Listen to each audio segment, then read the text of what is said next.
పవన్ కళ్యాణ్ కి ఓట్లు ఎందుకు పడవు? సొసైటీలో డిఫరెంట్ సెక్షన్ ఆఫ్ పీపుల్ ఉంటారు, మీరే కేటగరైజ్ చేసుకోండి. బేసిక్ క్వశ్చన్ వచ్చేసి అసలు పవన్ కళ్యాణ్ పార్టీ పెట్టిన అజెండా ఏంటి? ఎగ్జాంపుల్ ఒక కేఏ పాల్ ని చూసుకున్నా కానీ ఆయనకంటూ ఒక విజన్ ఉంటుంది. లైక్ అట్లీస్ట్ ఒక స్టేట్మెంట్ చెప్పగలుగుతాడు, నేను 1,00,000 కోట్లు తెచ్చేస్తా, బయట నుంచి డొనేషన్లు తెచ్చి జనాలకు ఉద్యోగాలు ఇచ్చేస్తా అంటాడు.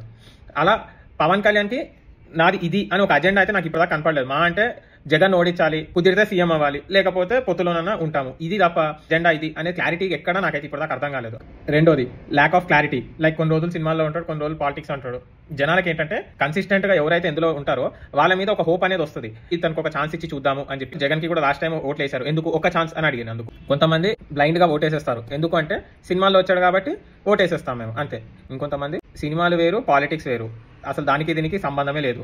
ఆ ఫీల్డ్ లో నుంచి వచ్చిన వాళ్ళు ఈ ఫీల్డ్ లోకి వచ్చి ఎలా ఎన్టీఆర్ గెలవలేదా అంటే అప్పుడు జనాల వేరు, ఇండియాలో కరెంట్ కూడా లేని టైం అది. ఇప్పుడు టిక్ టాక్లు, ఇన్స్టాగ్రామ్ ఇవి ఉన్న రోజులు. అప్పుడు ఎన్టీఆర్ దేవుడిలా చూసేవాళ్ళు, కానీ ఇప్పుడు అట్లా కాదు కదా. ప్రతి ఒక్కరు ఇన్స్టాగ్రామ్ లో కూడా ఇన్ఫ్లుయెన్సర్లు కూడా స్టార్లను ఫీల్ అవుతున్నారు. చిరంజీవి కూడా 2 స్థానాల్లో ఓడిపోయాడు, పవన్ కళ్యాణ్ కూడా 2 స్థానాల్లో ఓడిపోయాడు.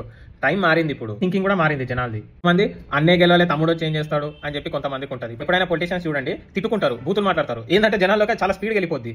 పవన్ కళ్యాణ్ ఏంటంటే బూతులు వాడాడు, ఆవేశంతో మాట్లాడతాడు, కానీ వెక్కిరింపు, హేళన, బూతులు ఇది కొంచెం తక్కువ. రేవంత్ రెడ్డిని చూసారు అనుకోండి, కొంచెం హేళన బాగా మాట్లాడతాడు. కేసీఆర్ అనుకోండి తిట్టుకుంటూ మాట్లాడతాడు. ఆ రేంజ్ లో ఈయన మాటకారి కాదు. పట్టాలు తీసుకొట్టిస్తాను.